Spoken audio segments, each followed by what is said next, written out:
अब हम बात करेंगे बच्चों केमिकल प्रॉपर्टीज में ही आगे वाली रिएक्शंस की। हमने क्या क्या पढ़ लिया है, हमने रिएक्टिविटी टुवर्ड्स ऑक्सीजन पढ़ ली थी, रिएक्टिविटी टुवर्ड्स नाइट्रोजन पढ़ ली थी। अब हम पढ़ेंगे रिएक्टिविटी टुवर्ड्स वाटर। अगर एल्कलाइन अर्थ मेटल की रिएक्शन वाटर के साथ करा दी जाए तो क्या होगा बच्चों, अब इसमें बात करते हैं हम। जो हमारा एल्कलाइन अर्थ मेटल होता है बेरिलियम, वो वाटर के साथ रिएक्शन नहीं करता, वो वाटर के साथ रिएक्शन नहीं करता। अगर उसे हम हाई टेम्परेचर दे दें, बहुत ज्यादा हाई टेम्परेचर दे दें, तो भी बेरिलियम वाटर के साथ रिएक्शन नहीं करता। क्यों? Because its oxidation potential is lower than the other member of the group. क्या बोला मैंने? बिकॉज बेरिलियम का जो ऑक्सीडेशन पोटेंशियल होता है वो बहुत कम होता है उसके सभी मेंबर की कंपेरिजन में। अब सबसे पहली बात, ये ऑक्सीडेशन पोटेंशियल क्या होता है, ये तो कभी पढ़ा ही नहीं हमने। So, बच्चों ऑक्सीडेशन पोटेंशियल का मतलब क्या होता है? It is defined as a tendency of a species to be oxidised by losing an electron.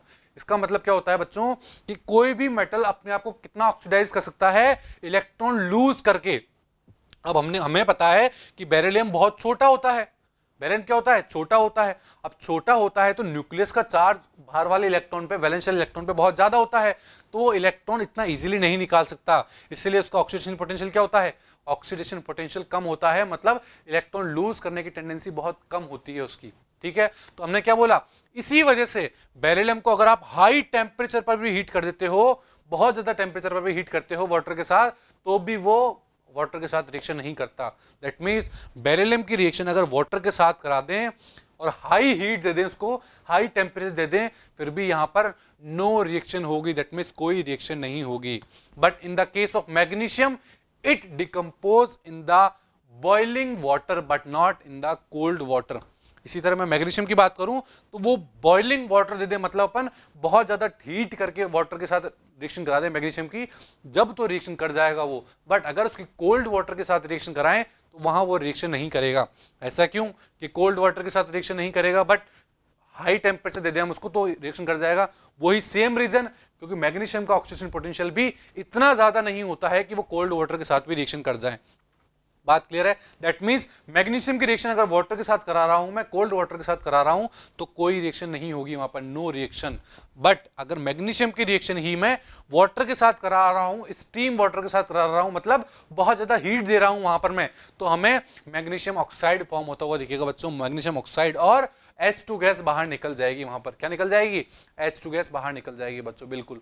अब उसी मैग्नीशियम ऑक्साइड जो हमारा बना था उसकी रिएक्शन में वाटर के साथ करा दूं बच्चों, उसी मैग्नीशियम ऑक्साइड की रिएक्शन में वाटर के साथ करा दूं, तो मुझे मैग्नीशियम हाइड्रोक्साइड मिल जाएगा बच्चों। दैट मींस वाटर के साथ रिएक्शन कराने पे क्या मिला मुझे? मैग्नीशियम हाइड्रोक्साइड मिल चुका है यहां पर। बात क्लियर है? बट मैं बात करूं in the case of calcium, strontium, barium, इनकी बात करूं तो ये कोल्ड वाटर के साथ भी रिएक्शन कर जाते हैं बच्चों। इनके लिए जरूरी नहीं है कि आप इनकी रिएक्शन हॉट वाटर से ही कराओ या फिर बहुत ज्यादा हीट करके इनकी रिएक्शन आप वाटर के साथ कराओ। आप इनको जनरली कोल्ड वाटर के साथ रिएक्शन करा के भी इनका प्रोडक्ट बना सकते हो। अब ऐसा क्यों? बिकॉज इनका ऑक्सीडेशन पोटेंशियल जो होता है बच्चों वो बहुत ज्यादा हाई होता है, और ऑक्सीडेशन पोटेंशियल हाई होगा मतलब इजीली इलेक्ट्रॉन वाटर को दे देगा। तो अगर आप देख पा रहे हैं कैल्शियम की रिएक्शन में वाटर के साथ कराऊं, मतलब 2 मोल H2 मॉलिक्यूल के साथ कराऊं, कोल्ड वाटर के साथ कराऊं, तो मुझे कैल्शियम हाइड्रोक्साइड फॉर्मेशन होता हुआ दिख जाएगा और H2 गैस बाहर निकल जाएगी। इसी तरह स्ट्रोंशियम की रिएक्शन में 2 मॉलिक्यूल वाटर के साथ करा दूं, कोल्ड वाटर के साथ करा देते हैं, तो स्ट्रोंशियम हाइड्रोक्साइड मिल जाएगा और H2 गैस बाहर निकल जाएगी। सेम बिल्कुल इसी तरह अगर बेरियम की रिएक्शन में H2 के साथ करा दूं, 2 मॉलिक्यूल वाटर के साथ करा दूं, कोल्ड वाटर के साथ, तो मुझे बेरियम हाइड्रोक्साइड मिल जाएगा और H2 गैस बाहर निकल जाएगी। बात क्लियर है आपको? तो हमने क्या देखा कि जो बेरिलियम था वो ना कोल्ड वाटर के साथ ना हॉट वाटर के साथ रिएक्शन नहीं करता है। बात क्लियर है? बट मैग्नीशियम की बात करूं तो वो हॉट वाटर के साथ तो रिएक्शन करता है, बट कोल्ड वाटर के साथ रिएक्शन नहीं करता। और मैं अगर कैल्शियम की, स्ट्रोंशियम की, बेरियम की बात करता हूं तो वो इवन कोल्ड वाटर के साथ रिएक्शन करके भी अपना हाइड्रोक्साइड बना लेते हैं। और ऐसा क्यों होता है? Due to oxidation potential. Oxidation potential का मतलब इलेक्ट्रॉन लूज करने की टेंडेंसी, और वो ऊपर से नीचे आने पर इंक्रीज होती है। बात क्लियर है? अब मैं बात करता हूं इनकी सॉल्युबिलिटी और बेसिक स्ट्रेंथ की, कि सॉल्युबिलिटी क्या होगी और बेसिक स्ट्रेंथ क्या होगा इनका। सो बच्चों जैसे जैसे हम ऊपर से नीचे आते हैं तो हमारा हाइड्रोक्साइड जो है उसकी साइज तो सेम है। क्या है? हाइड्रोक्साइड की साइज तो सेम है, बट जैसे जैसे मैं ऊपर से नीचे की तरफ मूव कर रहा हूं तो आप देख पा रहे हैं हमारा मेटल का साइज इंक्रीज हो रहा है। अब मेटल का साइज इंक्रीज हो रहा है, दैट मीन्स हमारी जो क्रिस्टल लेटिस है वो डिस्टर्ब होती जा रही है, और क्रिस्टल लेटिस डिस्टर्ब होगी दैट मीन्स उसकी सॉल्युबिलिटी इंक्रीज हो जाएगी, वो वाटर के अंदर वो बहुत इजीली सॉल्युबल हो जाएगा। ठीक है, अगर वो वाटर के अंदर सॉल्युबल हो जाएगा तो वहां पर क्या होगी, OH माइनस की कंसंट्रेशन बढ़ जाएगी। किसकी कंसंट्रेशन बढ़ेगी, OH माइनस की कंसंट्रेशन बढ़ जाएगी, और OH माइनस की कंसंट्रेशन बढ़ेगी तो क्या हो जाएगा बच्चों, बेसिक स्ट्रेंथ बढ़ जाएगी, क्योंकि वो सॉल्यूशन मेरा एल्कलाइन होता जाएगा, बेसिक होता जाएगा, तो बेसिक स्ट्रेंथ भी बढ़ जाएगी।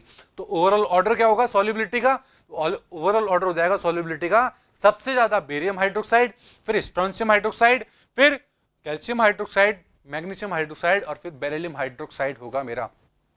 और बेसिक स्ट्रेंथ का ऑर्डर क्या हो जाएगा बच्चों, बिल्कुल यही बेसिक स्ट्रेंथ का ऑर्डर हो जाएगा कि बेरियम हाइड्रोक्साइड जो होगा वो मेरा सबसे ज्यादा बेसिक होगा, उसके बाद स्ट्रोंशियम हाइड्रोक्साइड, फिर कैल्शियम हाइड्रोक्साइड, मैग्नीशियम हाइड्रोक्साइड, और बेरिलियम हाइड्रोक्साइड जो होगा वो सबसे कम बेसिक होगा मेरा। बात क्लियर है। सो बेरियम हाइड्रोक्साइड और मैग्नीशियम हाइड्रोक्साइड जो होंगे मेरे, वो क्या होंगे, वो वीक बेस होंगे बच्चों। क्यों, क्योंकि अगर वो इतना अच्छे ज्यादा सॉल्युबल नहीं होंगे तो वो अपना OH माइनस आयन उस सॉल्यूशन के अंदर ज्यादा प्रोड्यूस नहीं कर पाएंगे, और ज्यादा OH माइनस आयन प्रोड्यूस नहीं करे तो वो बेसिक नहीं होंगे मेरे, इतने ज्यादा बेसिक नहीं होंगे। तो मैंने क्या बोला, बेरियम हाइड्रोक्साइड और मैग्नीशियम हाइड्रोक्साइड मेरे वीक बेस कहलाते हैं। बात क्लियर है। तो आपको समझ में आया कि वाटर के साथ एल्कलाइन अर्थ मेटल की रिएक्शन कराई तो वो किस तरह रिएक्ट किए और क्या उनका ऑर्डर रहा सॉल्युबिलिटी का। ठीक है, अब मैं बात करता हूं बच्चों रिएक्शन विद हाइड्रोजन की। अगर हाइड्रोजन के साथ एल्कलाइन अर्थ मेटल को रिएक्शन करा दी जाए तो क्या बनेगा बच्चों, all the element except beryllium reacts with combines with hydrogen upon heating to form their hydrides. केवल बेरिलियम को छोड़ के मेरे जितने भी मेटल्स होंगे, एल्कलाइन अर्थ मेटल होंगे, वो सब हाइड्रोजन के साथ रिएक्शन कर जाएंगे और हाइड्राइड्स का फॉर्मेशन कर देंगे। फॉर एग्जांपल MH2 का फॉर्मेशन कर देंगे बच्चों। बात क्लियर है। अब MH2 क्यों बना रहा है, क्योंकि मैग्नीशियम जो होता है, मतलब अपना जो भी अल्कलाइन अर्थ मेटल होंगे वो 2 इलेक्ट्रॉन लूज कर सकते हैं, 2 इलेक्ट्रॉन लूज करके मतलब M+2 में जाएंगे, तो उसके लिए 2H माइनस चाहिए मुझे, तो 2H इसलिए वहां पे आके ऐड हो जाएंगे। फॉर एग्जाम्पल मैं बात करता हूं मैग्नीशियम की।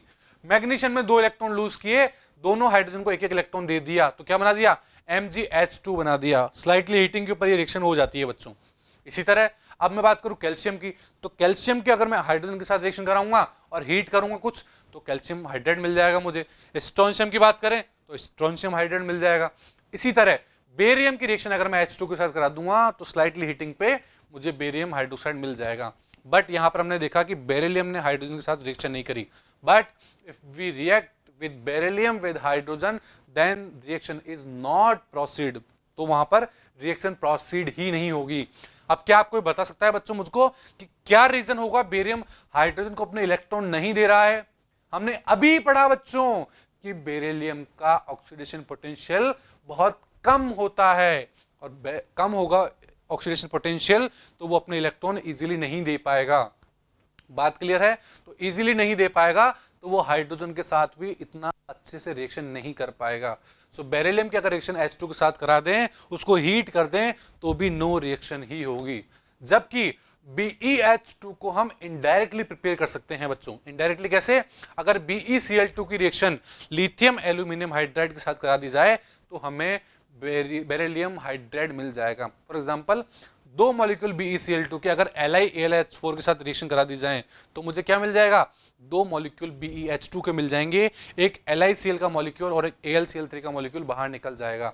बात क्लियर है आपको। तो लिथियम एल्यूमिनियम हाइड्राइड ने क्या किया, यहाँ पर इसने एक तरीके से रिडक्शन का इसने रिडक्शन करा दिया। किसका रिडक्शन कराया, बेरिलियम क्लोराइड का रिडक्शन करा दिया और BeH2 का फॉर्मेशन करके दे दिया है। बात क्लियर है। तो आपको ये नेक्स्ट 2 प्रॉपर्टी समझ में आई कि किस तरह वाटर के साथ एल्कलाइन अर्थ मेटल ने रिएक्शन करी और किस तरह हाइड्राइड ने उसके साथ रिएक्शन करी। बात क्लियर है। तो आई होप आप सबको ये समझ में आया होगा। Thank you.